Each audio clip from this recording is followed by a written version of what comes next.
Good morning mga kabaro ko. Magtanggal din tayo ng pin dito sa drop mga kabaro. So, may lamat na ginawa yung mga kabaro. So, gamitan yung feature na antitilo mga kabaro. Para matanggal yung pin dito mga kabaro. So, yan mga kabaro. Habang nakasipulin sabay pupobor ng Alright. So, ito na nga yan mga kabaro yung resulta. Natanggal na yung pin.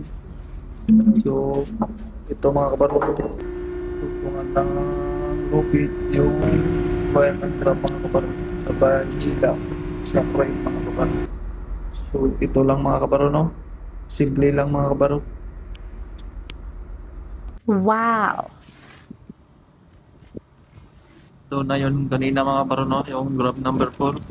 Bagong kable na siya mga kabaro. Ito yung lumang kable mga kabaro sa grab.